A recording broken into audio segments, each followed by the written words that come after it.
혹시 이런 경험 있으시죠? 간절히 회개했는데 며칠 후 또 같은 죄를 짓고 나는 정말 안 되는구나 이렇게 자책하신 적 있나요? 만약 3분 기도로 3년간 반복된 죄에서 완전히 자유로워질 수 있다면 믿으시겠어요?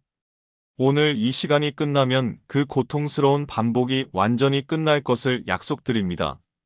성경에는 분명히 말합니다. 죄가 너희를 주관하지 못하리니 로마서 6장 14절 말씀입니다. 그런데 왜 우리는 여전히 죄의 노예로 살까요? 바로 우리가 놓치고 있는 핵심 비밀이 있기 때문입니다. 2000년 전 사도 바울은 이 문제의 정확한 해답을 이미 성경에 기록해 놓았습니다. 그런데 놀랍게도 대부분의 성도들이 이 비밀을 모르고 살고 있어요. 불가능해 보이시죠? 그런데 성경에는 정확한 답이 있습니다. 복잡해 보이지만 사실 간단한 원리 하나만 알면 됩니다. 여러분도 오늘부터 즉시 변화를 경험할 수 있어요. 지금부터 그 비밀 5가지를 완전 공개하겠습니다. 이 영상 끝까지 보시면 놀라운 자유를 경험하실 것을 약속드립니다. 진리의 말씀을 다 듣지 못하도록 방해하는 영적 싸움에서 승리하시길 바랍니다. 그리고 구독과 좋아요 한번 눌러주세요. 더 많은 분들이 이 축복을 받을 수 있도록 도와주시기 바랍니다. 그럼 바로 첫 번째 비밀을 공개합니다. 죄의 뿌리를 제거하라. 여러분, 지금까지 죄의 열매만 잘라내려고 애쓰지 않으셨나요? 화가 날 때마다 화내지 말아야지 이렇게 다짐만 하셨죠? 그런데 뿌리가 살아있으면 계속 새 열매가 나옵니다. 사과나무에서 사과를 아무리 따내도 뿌리가 살아있으면 또다시 사과가 열리죠. 로마서 6장 6절을 보세요.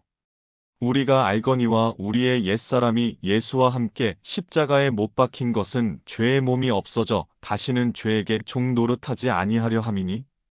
여기서 옛사람이란 헬라어로 팔라이오스 안트로포스입니다. 이는 죄의 성향과 습관을 가진 옛날 자아를 의미합니다. 바로 죄의 뿌리인 셈이죠. 갈라디아서 2장 20절에서 사도 바울은 이렇게 고백했습니다. 내가 그리스도와 함께 십자가에 못 박혔나니 그런즉 이제는 내가 산 것이 아니요 오직 내 안에 그리스도께서 사신 것이라. 골로새서 3장 3절도 마찬가지입니다. 이는 너희가 죽었고 너희 생명이 그리스도와 함께 하나님 안에 감추어졌음이라. 이것이 바로 성경이 제시하는 근본적 해결책입니다. 사도 바울을 보세요. 그는 과거 그리스도인들을 박해하던 사울이었습니다. 스데반을 돌로 칠 때 옷을 지켜주기도 했죠. 그런데 다메섹 체험 이후 완전히 다른 사람이 되었어요. 왜일까요? 바로 옛사람이 십자가에 못 박혔기 때문입니다. 사울이라는 옛사람은 죽고 바울이라는 새 사람이 탄생했죠. 박해자에서 전도자로 완전히 바뀐 것입니다. 이것이 바로 죄의 뿌리를 제거하는 하나님의 방법이에요. 실제 사례를 하나 더 보겠습니다. 야고보와 요한은 원래 우레의 아들이라 불렸습니다. 사마리아 사람들이 예수님을 영접하지 않자 하늘에서 불이 내려와 저들을 멸하라고 말했던 사람들이에요. 그런데 십자가와 부활 이후 완전히 달라졌습니다. 요한은 사랑의 사도가 되었고 야고보는 교회의 기둥이 되었죠. 그들의 성격이 바뀐 게 아닙니다. 옛 사람이 죽고 새 사람으로 살게 된 것입니다. 많은 사람들이 실수합니다. 나는 화를 내면 안 돼, 이렇게 생각하죠. 하지만 이것은 화라는 열매만 제거하려는 시도예요. 정작 중요한 것은 화를 내는 옛사람을 십자가에 못 박는 것입니다. 지금 당장 이렇게 하세요. 먼저 여러분이 반복하는 그 죄의 이름을 말하세요. 나의 옛사람 분노하는 나는 예수님과 함께 십자가에 못 박혔다. 이렇게 선포하는 겁니다. 음란한 생각을 하는 나는 십자가에 못 박혔다. 거짓말하는 나는 십자가에 못 박혔다. 욕심 부리는 나는 십자가에 못 박혔다. 구체적으로 말하세요. 추상적이면 효과가 없어요. 매일 아침 일어나자마자 이 고백을 하세요. 거울을 보면서 확신 있게 선포하는 겁니다. 저녁에 잠자리에 들기 전에도 다시 한번 선포하세요. 오늘 혹시 옛사람이 고개를 들었다면 지금 이 순간 십자가에 못 박습니다. 이것을 21일 동안 계속하세요. 21일이면 새로운 신경 경로가 형성됩니다. 뇌과학적으로도 입증된 사실이에요. 하지만 더 중요한 것은 하나님의 말씀에는 창조의 능력이 있다는 것입니다. 말씀을 선포할 때 실제로 영적 현실이 바뀝니다. 창세기 1장을 보세요. 하나님이 빛이 있으라 말씀하시자 빛이 있었습니다. 마찬가지로 여러분이 옛사람은 십자가에 못 박혔다 선포할 때 실제로 그것이 이루어집니다. 이것만 실천해도 일주일 내에 확실한 변화를 경험하실 것입니다. 왜냐하면 이것은 인간의 방법이 아니라 하나님의 방법이기 때문이에요. 로마서 4장 17절 하나님은 죽은 자를 살리시며 없는 것을 있는 것 같이 부르시는 이신이라. 하나님은 여러분의 옛사람을 죽은 자로 부르시고 새 사람을 산 자로 부르십니다. 이것이 바로 첫 번째 비밀의 핵심입니다. 하지만 더 놀라운 두 번째 비밀이 기다리고 있어요. 두 번째 비밀을 공개합니다. 새 사람으로 살아가라. 여러분, 방 청소를 할 때 더러운 것만 치우면 될까요? 아니죠. 깨끗한 것으로 채워야 완성됩니다. 옛사람을 십자가에 못 박는 것만으로는 절반만 해결된 것이에요. 이제 새 사람을 입어야 합니다. 예수님이 말씀하셨죠. 더러운 귀신이 사람에게서 나갔을 때 물 없는 곳으로 다니며 쉬기를 구하되 얻지 못하고 이에 가로되 내가 나온 내 집으로 돌아가리라 하고. 빈집은 더 위험합니다. 반드시 새로운 것으로 채워야 해요. 에베소서 4장 22절부터 24절을 보세요.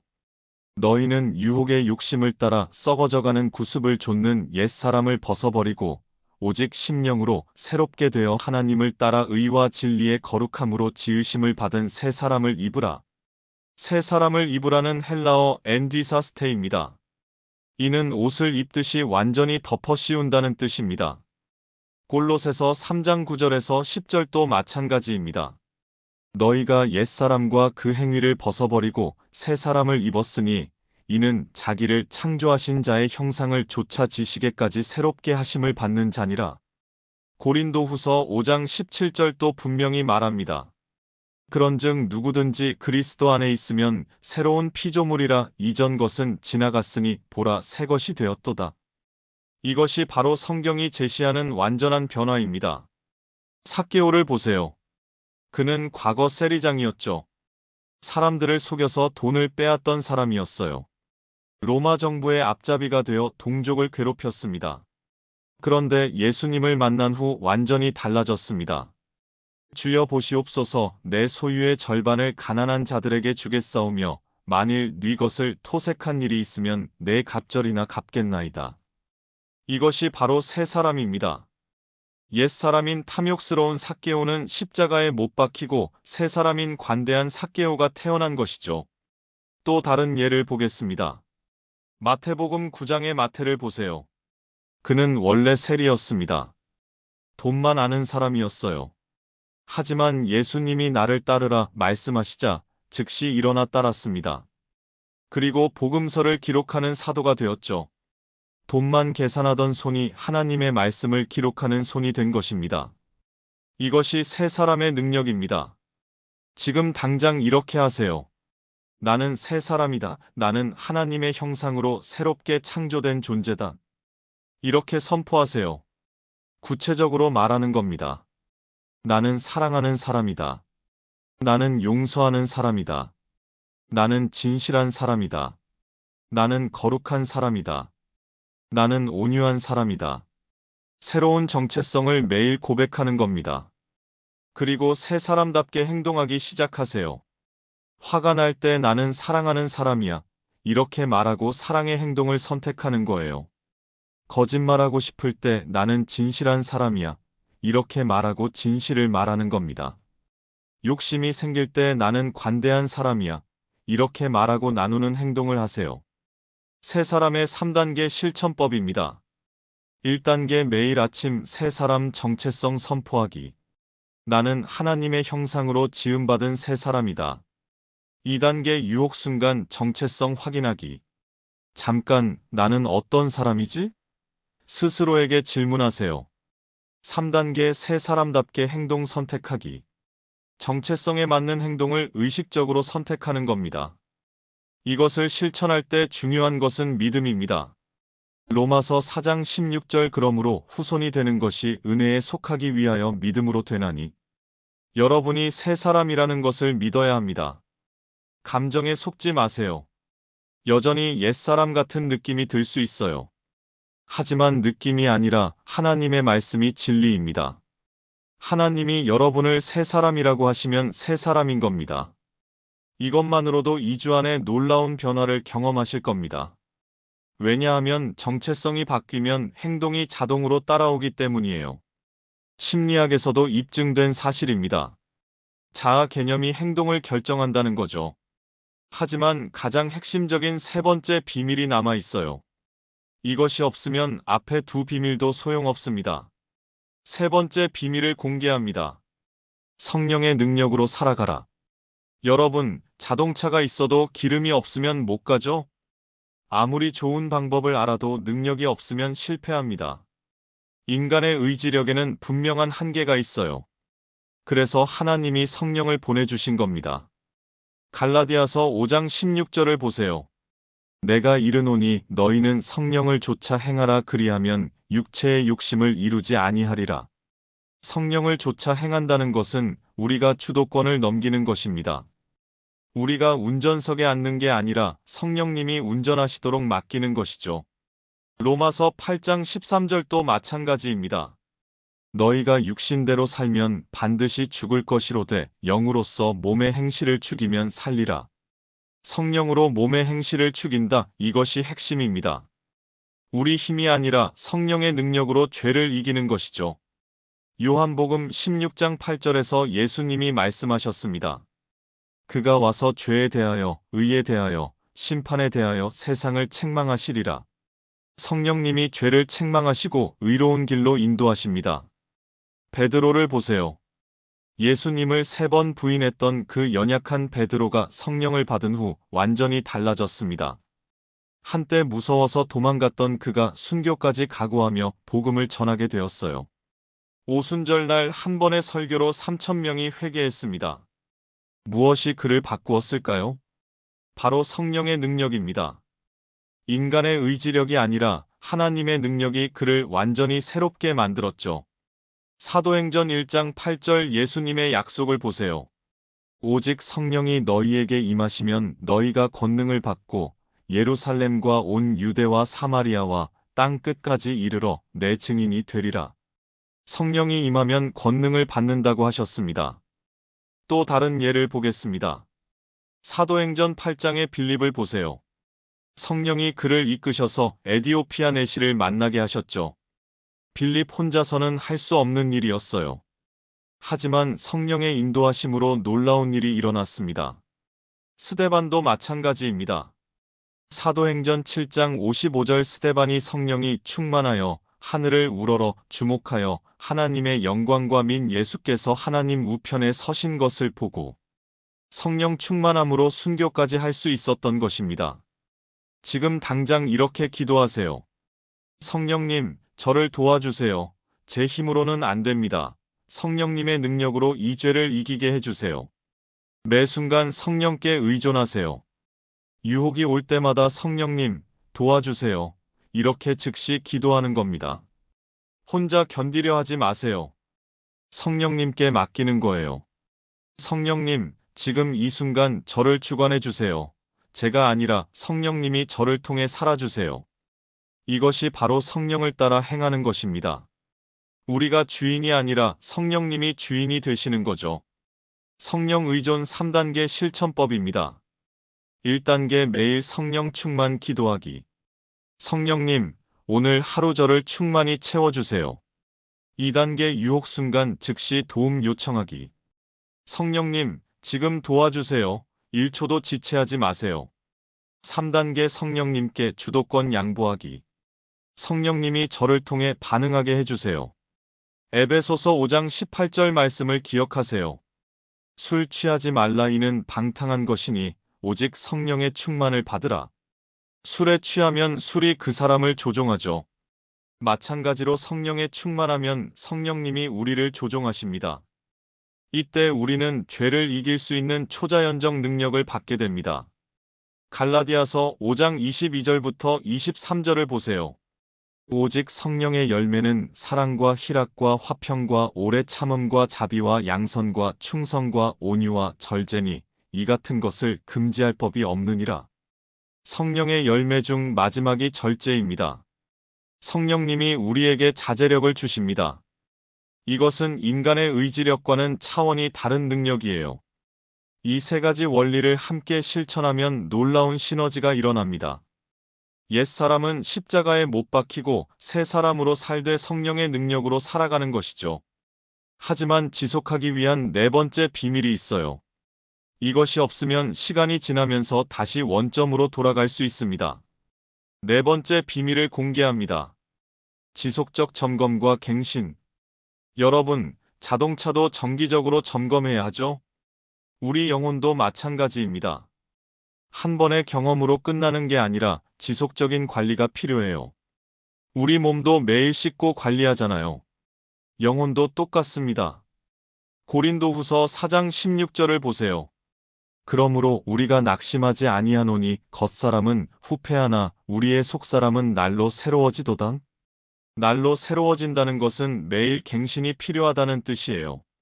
시편 51편 10절 다윗의 기도를 보세요. 하나님이여 내 속에 정한 마음을 창조하시고 내 안에 정직한 영을 새롭게 하소서. 다윗도 지속적인 갱신을 구했습니다. 범죄 후 회개만 하고 끝낸 게 아니에요. 매일 새로워지기를 간구했던 것이죠. 밧세바와 범죄한 후 다윗은 깨달았습니다. 일회적 회개가 아니라 지속적 갱신이 필요하다는 것을요. 시편 139편 23절에서 24절에서도 다윗은 이렇게 기도했습니다. 하나님이여 나를 살피사 내 마음을 아시며 나를 시험하사 내 뜻을 아옵소서. 내게 무슨 악한 행위가 있나 보시고 나를 영원한 길로 인도하소서. 스스로 점검을 요청한 것입니다. 잠언 27장 5절은 말합니다. 면책하는 책망이 숨은 사랑보다 나으니라. 정직한 점검이 필요하다는 뜻이에요. 실제로 이렇게 하세요. 매주 일요일 저녁 자신을 점검하는 시간을 가지세요. 이번 주에 옛사람이 고개를 든 적이 있나? 새 사람답게 살았나? 성령님께 의존했나? 솔직하게 점검해 보는 거예요. 그리고 부족한 부분이 있으면 즉시 회개하고 갱신하세요. 하나님, 이 부분에서 다시 옛사람이 나타났습니다. 십자가에 못 박아주세요. 새 사람으로 다시 살게 해주세요. 매월 첫째 주에는 더 깊은 점검을 하세요. 지난 한 달을 돌아보며 전체적인 변화를 확인하는 거예요. 한 달 전과 비교해서 어떤 변화가 있었나? 더 성장할 부분은 무엇인가? 하나님이 기뻐하시는 부분은 무엇인가? 감사할 변화들은 무엇인가? 주간 점검표를 만드세요. 1. 옛사람 십자가 못 박음 마이너스 매일 실천했나? 2. 새사람 정체성 고백 마이너스 매일 했나? 3. 성령 의존 기도 마이너스 매일 했나? 4. 유혹 순간 승리 마이너스 몇 번 성공했나? 5. 실패 시 즉시 회개 마이너스 했나? 느헤미야 13장을 보세요. 느헤미야는 예루살렘 성을 재건한 후에도 계속 점검했습니다. 12년 후에 다시 와서 보니 또 문제가 생겼더라고요. 그래서 다시 정화 작업을 했습니다. 이것이 바로 지속적 점검의 중요성입니다. 갈라디아서 6장 1절도 마찬가지입니다. 형제들아 사람이 만일 무슨 범죄한 일에 빠졌거든 신령한 너희는 온유한 심령으로 그러한 자를 바로잡고 내 자신을 돌아보아 너도 시험을 받을까 두려워하라. 내 자신을 돌아보라고 했습니다. 자기 점검이 필요하다는 말씀이에요. 월간 점검에서는 이런 질문들을 해보세요. 내가 가장 자주 넘어지는 부분은 어디인가? 어떤 상황에서 옛사람이 나타나는가? 성령님의 도우심을 가장 많이 경험한 때는 언제인가? 다음 달 집중해야 할 부분은 무엇인가? 이렇게 지속적으로 점검하고 갱신하는 사람은 절대 다시 넘어지지 않습니다. 문제가 생기기 전에 미리 발견하고 해결하니까요. 이것이 바로 평생 자유를 유지하는 비밀입니다. 요한일서 1장 9절 말씀을 기억하세요. 만일 우리가 우리 죄를 자백하면 저는 미쁘시고 의로우사 우리 죄를 사하시며 모든 불의에서 우리를 깨끗게 하실 것이요. 정직한 자백과 즉시 회개가 핵심입니다. 숨기거나 합리화하지 마세요. 빨리 인정하고 빨리 돌이키는 것이 지혜입니다. 하지만 혼자서만 하면 한계가 있어요. 마지막 5번째 비밀이 그 해답을 제시합니다. 이것이야말로 완전한 승리의 완성입니다. 5번째 비밀을 공개합니다. 공동체와 함께하는 승리. 여러분, 혼자 가면 빨리 가지만 함께 가면 멀리 갑니다. 영적 전쟁은 혼자만의 싸움이 아니에요. 함께할 때 더 강해집니다. 아프리카 속담이 있죠. 빨리 가려면 혼자 가고 멀리 가려면 함께 가라. 갈라디아서 6장 1절부터 2절을 보세요. 형제들아 사람이 만일 무슨 범죄한 일에 빠졌거든 신령한 너희는 온유한 심령으로 그러한 자를 바로잡고 내 자신을 돌아보아 너도 시험을 받을까 두려워하라. 너희가 짐을 서로 지라 그리하여 그리스도의 법을 성취하라. 야고보서 5장 16절도 마찬가지입니다. 그러므로 너희 죄를 서로 고백하며 병 낫기를 위하여 서로 기도하라. 의인의 간구는 역사하는 힘이 많으니라. 서로 죄를 고백하고 서로 기도해 주라고 했습니다. 혼자 끙끙 앓지 말고 신뢰할 수 있는 사람과 함께 하라는 뜻이에요. 초대교회를 보세요. 사도행전 2장 42절 저희가 사도의 가르침을 받아 서로 교제하며 떡을 떼며 기도하기를 전혀 힘쓰니라. 함께 모여서 서로 격려하고 도왔습니다. 그 결과 놀라운 능력이 나타났던 것이죠. 사도행전 2장 47절 주께서 구원받는 사람을 날마다 더하게 하시니라. 전도서 4장 12절은 이렇게 말합니다. 한 사람이면 패하겠거니와 두 사람이면 능히 당하나니 세 겹줄은 쉽게 끊어지지 아니하느니라. 함께할 때 더 강해진다는 뜻입니다. 실제로 이렇게 하세요. 신뢰할 수 있는 믿음의 동역자를 찾으세요. 목사님이나 장로님 또는 성숙한 성도님이면 좋겠죠. 그분께 정직하게 고백하세요. 저는 이런 죄로 고민하고 있습니다. 함께 기도해 주세요. 정기적으로 점검해 주세요. 부끄러워하지 마세요. 숨기려 하지도 마세요. 어둠 속에 있을 때 사탄의 힘이 강해집니다. 하지만 빛 가운데 나오면 사탄은 도망갑니다. 요한일서 1장 7절을 보세요. 그가 빛 가운데 계신 것 같이 우리도 빛 가운데 행하면 우리가 서로 사귐이 있고 그 아들 예수의 피가 우리를 모든 죄에서 깨끗하게 하실 것이요. 매주 그분과 만나서 서로 기도해 주세요. 이번 주는 어떠셨어요? 어떤 유혹이 있었나요? 어떻게 승리하셨어요? 어떤 부분에서 도움이 필요하세요? 이렇게 나누는 거예요. 성공 경험을 나누면 더 큰 힘이 생깁니다. 실패 경험을 나누면 위로와 격려를 받아요. 함께할 때 11이 2가 아니라 10이 되는 겁니다. 혼자서는 할 수 없었던 일이 함께하면 가능해져요. 책임관계 3단계 실천법입니다. 1단계 신뢰할 동역자 찾기. 성숙하고 비밀을 지킬 수 있는 분을 선택하세요. 2단계 정기적 만남과 나눔. 일주일에 한 번씩 만나서 솔직하게 나누세요. 3단계 서로 기도와 격려.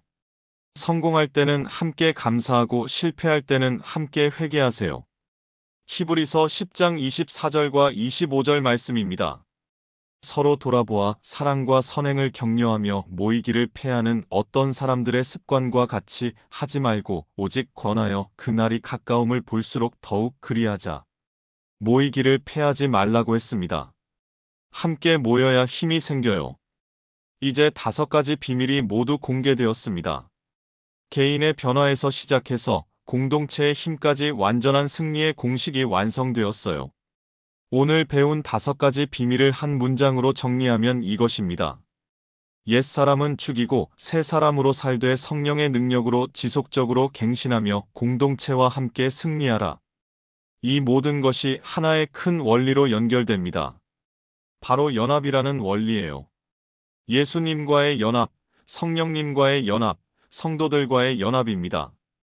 전체 그림을 보면 놀라운 하나님의 계획이 보여요. 우리를 죄에서 구원하셔서 거룩한 공동체로 세우시려는 하나님의 완전한 뜻이죠. 에베소서 4장 15절과 16절을 보세요. 오직 사랑 안에서 참된 것을 하여 범사에 그에게까지 자랄지라. 그는 머리니 곧 그리스도라. 그에게서 온몸이 각 마디를 통하여 도움을 입음으로 연락하고 상합하여 각 지체의 분량대로 역사하여 그 몸을 자라게 하며 사랑 안에서 스스로 세우느니라. 이것이 바로 하나님의 완전한 계획입니다. 이제 즉시 실행 로드맵을 말씀드리겠습니다. 가장 먼저 이것부터 오늘 밤에 시작하세요. 1일차 옛사람 십자가 못박음 선포. 나의 분노하는 옛사람은 예수님과 함께 십자가에 못 박혔다. 2일차 새사람 정체성 고백. 추가. 나는 사랑하는 새사람이다. 3일차 성령 의존 기도 시작. 성령님, 저를 도와주세요. 이렇게 3일 동안 기초를 다지세요. 1주차에는 기본 실천입니다. 매일 3가지를 반복하는 거예요. 아침에 일어나자마자 옛사람 십자가 못 박음, 새사람 정체성 선포, 성령 충만 기도. 이 3가지를 하세요. 2주차에는 심화 적용입니다. 유혹이 올 때마다 즉시 실천하는 거예요. 화가 날 때 분노하는 옛사람은 죽었다. 나는 사랑하는 새사람이다. 성령님, 도와주세요. 이렇게 3단계로 대응하세요. 3주차부터는 습관화입니다. 21일 동안 이 방법으로 완전히 습관을 만드는 거예요. 21일 후에는 자동으로 반응하게 됩니다. 의식하지 않아도 저절로 실천하게 되죠. 4주차에는 확장 적용입니다. 동역자를 찾아서 함께 실천하기 시작하세요. 신뢰할 수 있는 분께 이 방법을 나누고 함께 점검하는 거예요. 5주차부터는 안정화입니다. 주간 점검과 월간 점검을 정기적으로 하는 거예요. 매주 일요일 저녁과 매월 첫째 주에 자신을 돌아보는 시간을 갖는 겁니다. 이렇게 올바른 실천을 하시면 반드시 구체적 변화를 경험합니다. 일주일 내 마음의 평안이 찾아옵니다. 2주일 내 행동의 변화가 나타납니다. 한 달 내 습관의 변화가 정착됩니다. 3달 내 성품의 변화가 완성됩니다. 이것은 허황된 약속이 아닙니다. 로마서 6장 14절 죄가 너희를 주관하지 못하리니 하나님이 친히 보장하시는 축복이에요. 갈라디아서 5장 1절 그리스도께서 우리로 자유케 하려고 자유를 주셨으니 그러므로 굳세게 서서 다시는 종의 멍에를 매지 말라. 하나님의 약속입니다. 여러분도 30일 내에 눈에 보이는 변화를 경험하실 것입니다. 이것을 확신합니다. 왜냐하면 이것은 하나님의 방법이기 때문이에요. 인간의 방법이 아니라 성경이 제시하는 확실한 해답입니다. 빌립보서 1장 6절 말씀을 기억하세요. 너희 속에서 착한 일을 시작하신 이가 그리스도 예수의 날까지 이루실 줄을 우리가 확신하노라. 하나님이 시작하신 일은 반드시 완성하십니다. 여러분의 변화도 마찬가지예요. 이 영상을 끝까지 시청하신 여러분 모두를 축복합니다.